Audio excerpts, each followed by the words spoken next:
Welcome to the J2C Show Sports Update. I'm Curran Holdman, and we've got a big number of big games coming up this weekend through college football, and then NBA they released their rankings for NBA players, and kind of the big story about that is Carmelo Anthony ranked 64 out of the top 100. Now, that could be different because, Carmelo's a superstar, and he's been one of the top players in the last 10, almost close to 15 years now. Since 2003, probably about 2005 is when he really hit it off. 2004, he had a good season. 2003, rookie year. But really, 2005, he started elevating his game.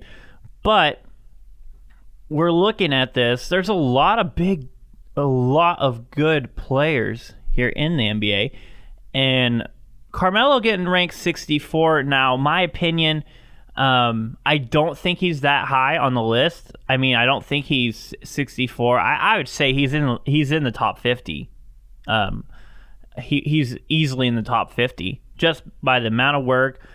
But he did struggle a little bit last year, but you kind of saw that because of the whole way the Knicks organization was getting run in a big feud between Phil Jackson and Carmelo. And so you can see right there that played, I think, a huge effect in last season's performance, just because there wasn't really any camaraderie on the court with the Knicks, and they're putting all their chips in their basket for Kristaps Porzingis.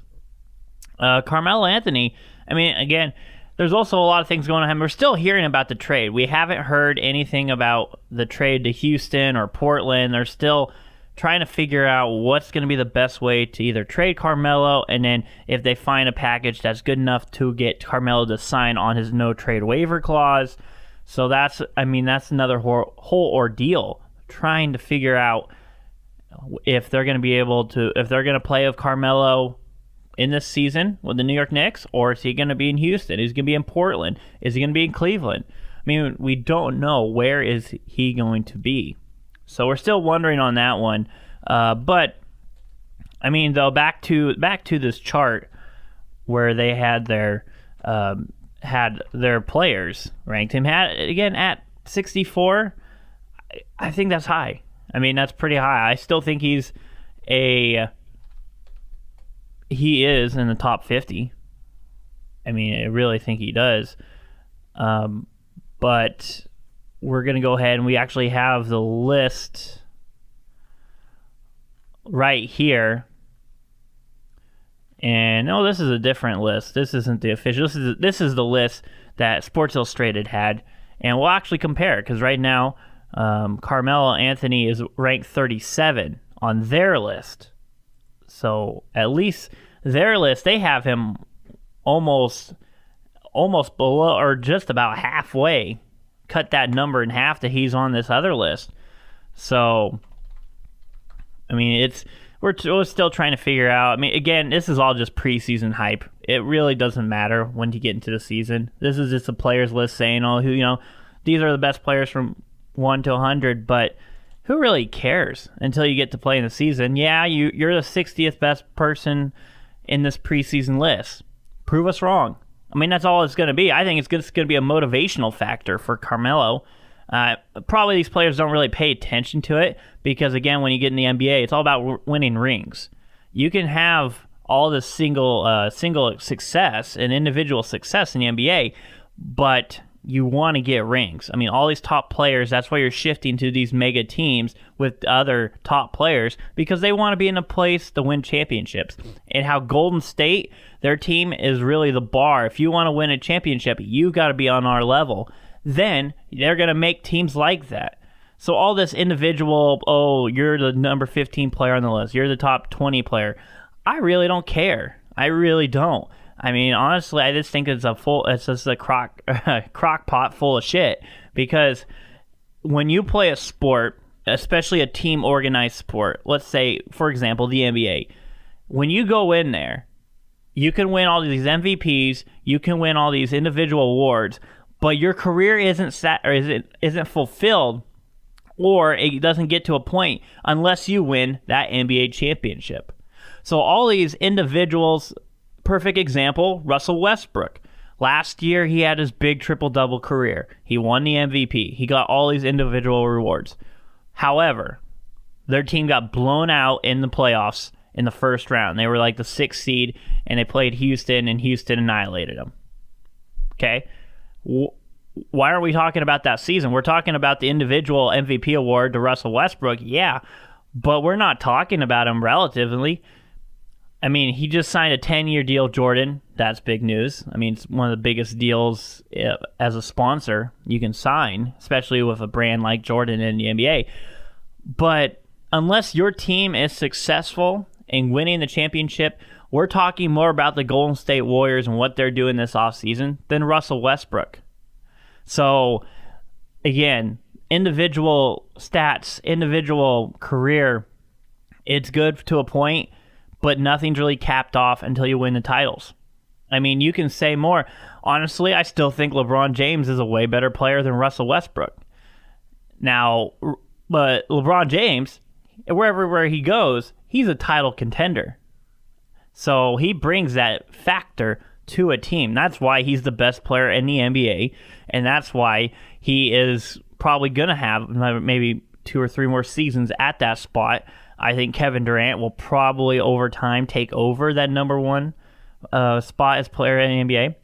I have high hopes, and I think Kawhi Leonard is going to be up there.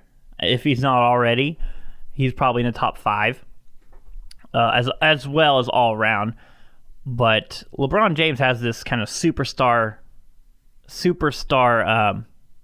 mentality, personality he brings to it. Russell Westbrook, yeah, he had the feud with Kevin Durant. He goes out, he wears all these stylish, weird outfits. But when he gets to the NBA, now we'll see how the Thunder do. Westbrook has 1 year of Paul George. We'll see how that works. I still don't think they're up to Golden State Warriors or Warriors level. I don't even think they're the top 3 team in the West. In the East, I think they would be in a dogfight for the top. I think they would be in the top 3 teams in the East, but I don't think OKC is going to put themselves in the West. I think you're going to have Golden State at 1, and now Houston. If Houston is able to pick up Carmelo Anthony, I don't see him as a 2. I say probably as a 3, maybe a 4, so that 3-4 range. It's hard with Houston because Chris Paul and James Harden I don't know how they complement each other. And what I mean by that is with James Harden, that offense, and when he had his big year last year, it's because he had the ball in his hands almost 60-70% of the time on offense. Now, you bring in Chris Paul because you want Chris Paul to be the ball handler. You want him to be the point guard. So how does this offense work? Is it going to be James Harden working off screens? Is he going to be... I haven't seen much of that. So I don't know what part of that game is there for James Harden. But with Chris Paul, that makes it interesting. Now, they got a young talent in Clint Capella. Big center down there. I think he's going to be a good player for him. And I just don't know. There's a lot of questions with this Houston team. I think they're going to be good. I think they're going to be one of the top teams in the West.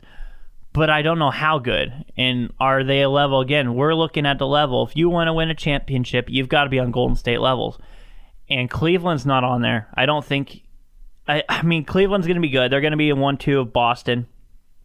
But again, I don't see Boston or Cleveland competing with Golden State. Unless something drastic happens to the Warriors, I think they're just going to march in next season and win another title because looking at all these rosters, unless there's a big switch up and a big trade, these rosters, Golden State, again, heads and heels over everybody else. Now, unless we start seeing some of these free agents move, now we'll most likely see Paul George go to L.A. Because remember, after the whole Magic Johnson tampering with the Indiana Pacers and trying to steal Paul George away and whatever, all he did was get a fine. So he's still available. The most impactful punishment on that would have been, well, next year you don't have the rights to get Paul George. And then Paul George goes to sign somewhere else, and then that screws up that whole thing. But we'll see how that goes. But with the LA Lakers, most likely they're going to get George next offseason, unless something happens in OKC in which he's like, okay, you know what, Russ? You sign here, I sign here. Let's build this. Let's do something else. We'll get some more pieces to it, and we can go and compete. And it'd be honestly like Kevin Durant and Westbrook was in the past. Unless that happens, I don't see that happening. I honestly think George was a 1-year rental to OKC, and then he's off to the Lakers. Also, there brings up the name of LeBron James, where there's a lot of speculation that LeBron James is going to move over to the Lakers after this season. He's got a 1-year deal with Cleveland. Again, that's the thing. When you're signing these 2-year deals every couple of years, it gives you options, so you can see how the team's doing. We're not going to sign you for 5 years. We'll sign for 2. We'll see in 2 years how the team's progressing, because LeBron's playing for titles. He wants to get more rings. He wants to be kind of he's at that age where he'd rather win titles. He'd rather get rings, be known as, and improve his legacy to be known as, if not the greatest player in the NBA. I definitely think he's in the contention. He's definitely in the top 3, but we'll see how that plays out this season. He's committed to Cleveland this season, and in the offseason, we'll see. He might be on his way to LA. He might not. We're really just waiting to see how that plays out. But again, we have the NBA starts here in October, so it's gonna be a lot of fun. We're waiting for the big NBA season coming here. I finally found this ESPN list of NBA players for this upcoming season. Clint Capella comes in at 70, but I believe this is the one they were marking at, in which 64 is Carmelo Anthony. So right now, they've only released 75. Well, they probably released 100. I don't know if they started at 75 or they started at 100. But yesterday, they released 75 through 51. So we'll have the top 50 either coming out today or tomorrow, and probably throughout this week, or it might be a 1-week deal in which they release. But so they've got Carmelo Anthony coming in at 64. Last year, he was ranked 31. Then you have Lonzo Ball coming in right below him at 63. So they already have Lonzo Ball marking in as a better player than some of these. It doesn't make sense. It really doesn't. Because I'm looking that there's some young talent. Danilo Gallinari, same ranked as Carmelo, and he's down to 54. Who's a better player? I think Carmelo is over Gallinari, because Gallinari is always hurt. He can score well when he's healthy, but he's never healthy. Carmelo's at least healthy, and he can score. Now, Carmelo doesn't play defense. He shoots a lot, so we'll see. But again, with that New York's team, they're not a good team. So he has to do that. So, Porzingis is there, but they had issues with Porzingis. There was even speculations they were going to try to trade him to get some draft picks for this draft. So, the Knicks organization in general is a shit show. It really is. It's not good. It's a big mess, and it's not going to be fixed anytime soon unless they just start cleaning house and redo it. And it starts all the way from the top. We'll see what Dolan does. I don't know if there's anybody going to be able to take that, because it is one of the most expensive franchises in sports alone. But we'll see if someone's able to buy it and try to rebuild it, because when New York is good, the NBA, when you have New York, the Lakers, these big historic teams, Boston, I wouldn't really, San Antonio, I guess you could kind of throw in. They've just been successful for the last decade and a half. But unless there's these big organizations, these big teams that everybody's got a big fan base of, and they're good, then the NBA is on top of the world. If we get a finals where it's like the Los Angeles Lakers against Boston, that's ultimate ratings. You've got to have the fan bases. Now, Golden State in the last couple of years is starting to increase their fan base by quite a bit. But it's these historic teams that are known throughout for the last 30, 40 years. Those are the teams that we want to see We want to see those teams up there. We want to see them good. So the Knicks in the world, the Boston Celtics, the Lakers, these big market teams, we want to see them up there. We just do. But the way the NBA is going, it's going to be a long time. Lakers are on the path. We'll see how they do. We'll see how Lonzo Ball comes into the NBA, because that's going to be the big question for the Lakers. If he can produce, then he can definitely be a player, and he can be a rebuild. And then if they're able to go and get LeBron James and Paul George next offseason, then that will skyrocket their team into being one of those top contenders, and they could possibly contend with Golden State.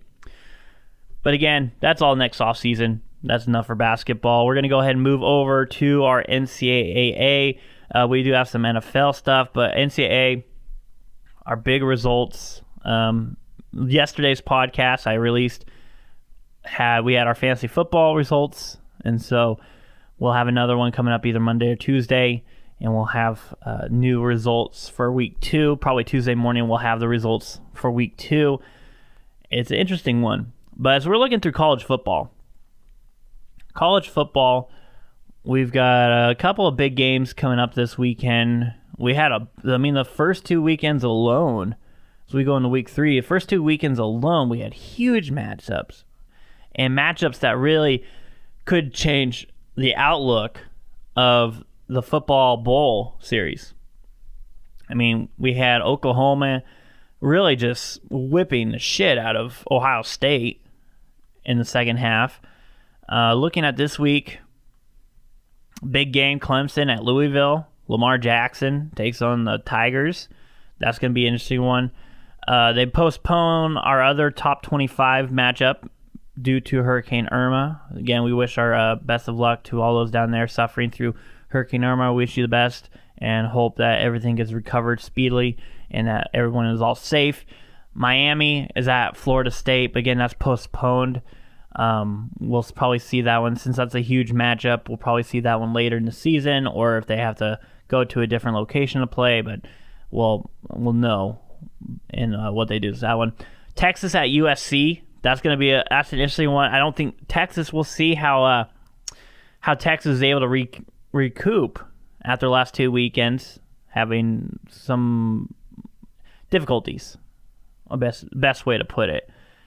But they take on the Trojans, and the USC team, who I think silenced the critics last weekend when they kind of just dismantled Stanford and with that offense and Sam Darnold. So I think USC is going to win that one. Probably not even close. Probably at least 2 touchdowns at the minimum. Fresno State at Washington. That's going to be another interesting one, but I think Washington's going to take care of business. Again, they won 63-7 last week against Montana. Now it's Montana, but that's a pretty big win. Stanford goes to San Diego State. San Diego State beat Arizona State, and now they have Stanford coming in. So that's going to be an interesting one. If Stanford's able to get back into winning mode, get back to running the ball, get their weapons, get Bryce Love some more touches, and see if they're able to rebuild, or if they are able to salvage, I guess is the best word, salvage their loss from last weekend to USC over to San Diego State. Now, looking at my Beavers, it is a mess. It is there's so many questions with that team, so many different things, and not to make it worse, but they get to go and travel to Pullman Saturday at 2:30 to take on the Cougars, and the Cougars had a triple overtime fiasco on Saturday night against Boise State, where they won at 47-44, and they were down 31-10 in the fourth quarter with like 11 or 12 minutes to go, and they came back and tied it up and then won it in triple overtime. So with a backup quarterback who really took place after Luke Falk went out, and they took him out. It looked like he was banged up in the shoulder, but they wanted to see how is it, and it was Helsinki who came in, Tyler Helsinki. He came in, and he threw for over 200 yards and a touchdown. He had one pick, but he was able to get the ball moving in the offense of the Cougars. And once they start going down the field, then the Cougars are a definite tough matchup, especially that offense. And the defense is really underrated. that defense, it gets to the quarterback. Hercules Mataata, he does a great job of getting into there, and he's just a ferocious defensive linebacker. I mean, he does it all on defense for the Cougars. So Washington State's a 21-point favorite against the Beavers, and I think that's what I would have said. It would easily be over 20 points. It might even be over 30, but we'll see what Beavers team shows up, and we'll see if they can get something going here, because they've just struggled offensively and defensively. And Gary Anderson, he's doing a really good job recruiting, but he's having a hard time getting these players to get on the same level. So we'll see if they work out some of these early season kinks. Again, tough Pac-12 matchup against Washington State. Oregon takes on Wyoming. Oregon's another thing. I mean, their first half last Saturday, they came out, they put up 42 points. They were blowing out Nebraska. And then the second half, they had no points. Nebraska only loses by 7. They come back until a late interception in the fourth quarter, which sealed the deal for the Ducks. But to allow a team to come back like that and almost lose it, it's just the complete opposite of the first half to the second half. There's some questions with this Oregon team. And I think we'll see against Wyoming, they go against a potential first-round quarterback for Wyoming, who's just an all-around stud. He can do it all. So we'll see if he's able to pick apart this defense, or if this defense had a bad second half and is legit and can make them pay. And then on the other side, Oregon's offense. Are they going to get the ball to Freeman? Or are they going to let Herbert throw it through the air? Because Herbert looked fantastic last Saturday for the first half. Then the second half, they went to the run game, tried to go more conservative, and they got shut out. So we'll see what Oregon team does and what Oregon team shows up. So that's another one this weekend I'll be looking at. I still think Oregon's probably going to take it by 14, but we'll see. We'll see where they turn out. Now looking up other matchups, Tennessee at Florida. Again, that one might be, as far as I know, it's still set to play, but we'll see if that one's postponed or not due to Hurricane Irma. And after that, that's about it for big matchups. But yeah, Pac-12 wise, other than those last couple ones, it's still kind of in that part of the season where everybody's going against these smaller teams, building up some confidence in these hype games. But we've got California hosting Ole Miss. That's going to be an interesting game. Actually, that's a pretty good game right there, Ole Miss, California. We'll see if the California offense can get stuff going or if Ole Miss is able to take care. Stanford at San Diego State, we went over that one. Utah hosting San Jose State. Utah shouldn't have any issues. Washington, Fresno, we already said that. USC, Texas. Texas Tech, Arizona State. Interesting one. I still think Texas Tech's going to roll all over Arizona State. I do not like what I see from the Sun Devils here this year. And they're one of those teams where they're good or bad. There's really no in-between. And this one, they're not looking too sharp.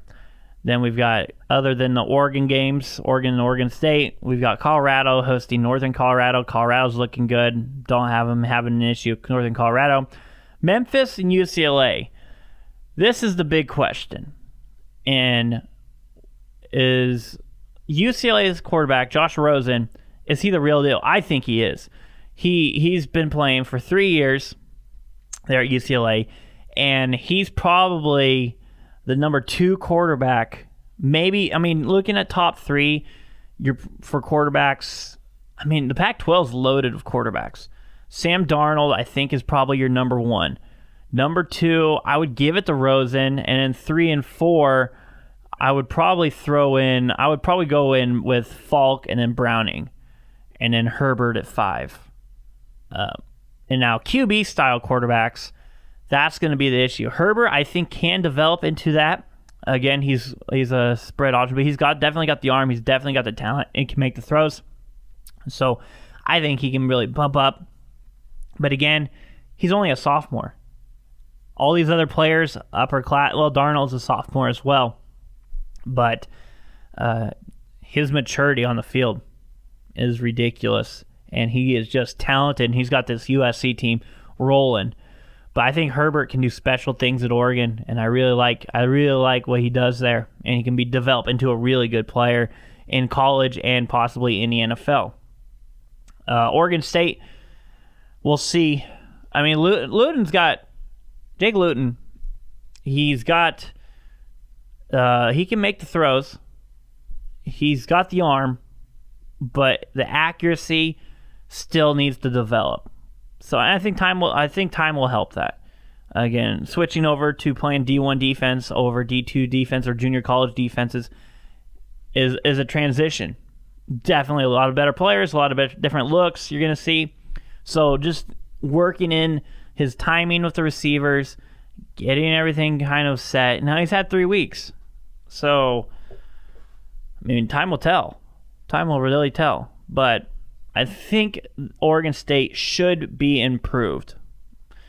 And I don't think we're going to see a performance, because last weekend's performance was just there's no way to color code. It was fucking awful, especially that second half against a team like Minnesota. Minnesota's good with PJ Fleck there raising the hand.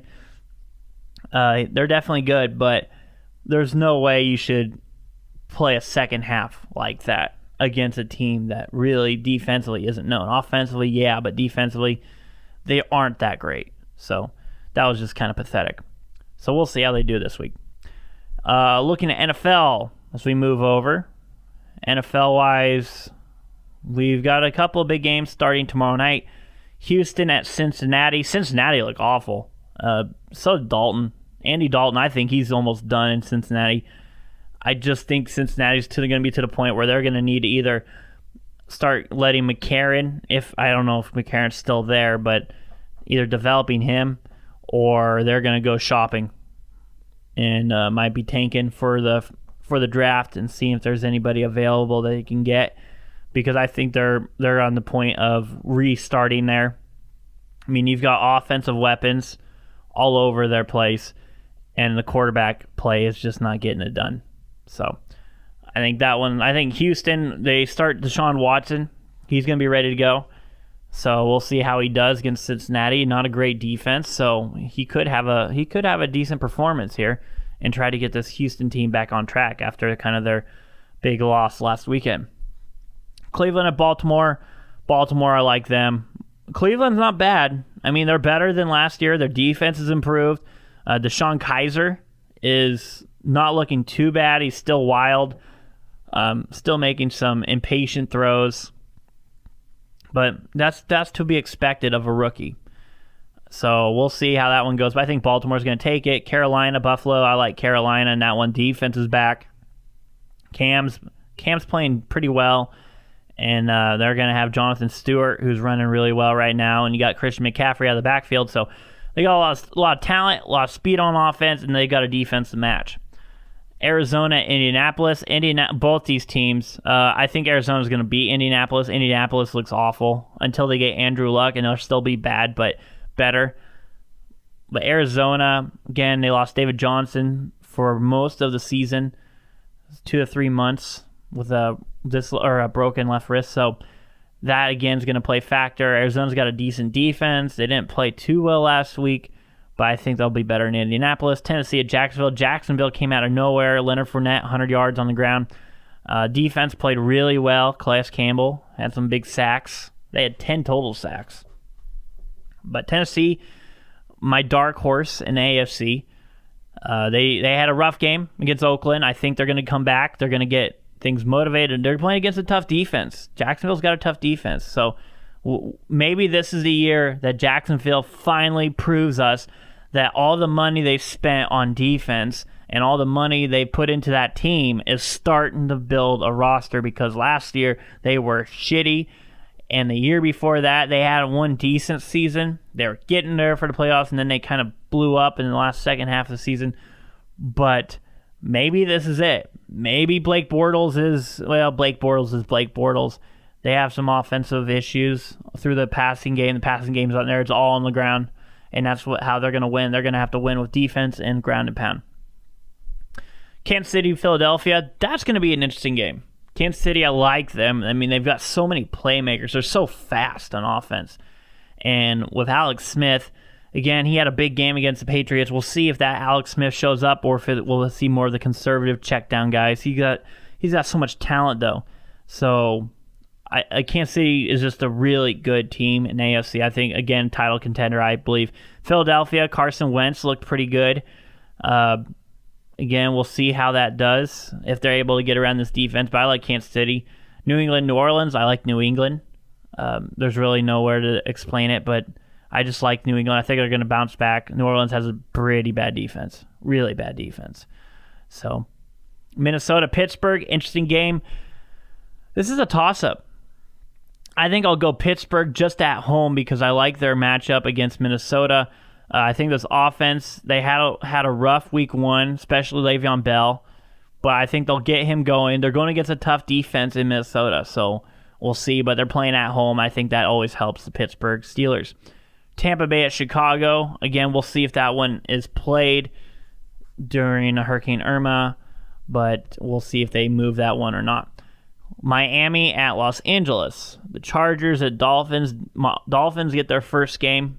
They didn't play last week against Tampa due to the hurricane. Chargers had an opportunity. They should have tied it, and they had a chance to win it there against Denver Monday night, but the blocked field goal at the end, that kind of fucked everything up. It really just did fuck everything up. So they lost. But I like the Chargers. I like their direction they're going. I like the offense they have, and the young defense is building back up. So I like the Chargers against Miami. Oakland, New York, not even a question. Oakland. Offense way too good. Defense good. New York just looks terrible. Denver at Dallas, or Dallas at Denver. Interesting matchup, but I like Dallas. I like the way their offense is going. It really wasn't stopped against New York Giants, who have a pretty good defense, especially a good secondary, and they kind of they do their own thing. They've got a really good quarterback in Dak Prescott. They've got Ezekiel Elliott as of now for the season, and we'll see. They have all against that whole NFL, that whole appeal and everything is all messing everything up, and we don't know. So, but time will tell. Washington at the Rams. Rams, wow, put up 46 points last weekend. Kind of a sudden outburst for the Los Angeles Rams. But against Washington, I liked, you know what, at home, I really don't like to do this, but I'm going with the Rams here. I just think that the offensive line's better. They brought in playmakers to help Goff. I think Goff he looked a lot better last week than he did a whole game ago. So I think that's big, and I think I like them against Washington. Washington didn't look too good last week, and we'll see what Kirk Cousins shows up. But I like this Rams, and they got a good defense. They got a really good defense. San Francisco at Seattle. Oh, this one's not going to be close. Seattle had a hard game against Green Bay on the road, and that's to be expected. Green Bay is a really good team, and at Lambeau Field, it's really hard to win there. But for the Seahawks to host the 49ers, I don't think it's going to be too close. I like the Seahawks. I like the defense to kind of run wild in the back and cause some turnovers. And then Russell Wilson, he'll have some drives down the field and get some touchdowns. But I like the Seattle team. I think they're going to overcome the loss from last week and get back get back at home. And it all starts at home at CenturyLink Field. So I think they'll take care of San Francisco. Green Bay at Atlanta. That's the big game. And Green Bay taking on the Falcons. I like this is a high-powered offense. However, the big story here is Green Bay's got a good defense, and so does Atlanta. So it might not be as high a scoring as everybody would think it would be with the offensive high power. But I like Atlanta just because it's at home. If it was in Green Bay, I would be taking Green Bay. But I like Atlanta at home. I think it goes 28. Well, maybe that's too high. I think it's going to be 24-21 Atlanta. They'll win by a field goal. And for a Sunday night game, you can't get any better than that. Two top teams in the NFC, two top teams in the NFL. Monday night, Detroit at New York Giants. I like Detroit. I think the final score is going to be 28-21 Detroit. I like their offense. I like how they're going. Stafford, he was worth every cent of that contract he's worth. He makes that team And for him making that money, I think is justified because he's been that guy for so long there with a team he had Megatron, but that was about it and really nothing else. And he made things work. So I think it was a good pick. I think it was a good contract for Stafford, and I think he's worth it. And I liked them against the Giants. Giants didn't look good against the Dallas. They got a good defense. The offense still interception pro. We'll see if Odell's back. I think that'll help out. But they're so just one-dimensional, trying to throw everything. Didn't really have a run game. Doesn't have a running presence anywhere. So we'll see how that happens. But I think I like Detroit in that one. So that's my NFL rundown and who I chose to win. We'll talk to you guys next Tuesday. We'll have our fantasy update draft, and then we will be back on we'll try to get here as we get everything rolling. But you guys, this has been the Sports Update with Curran. We'll see you guys next week.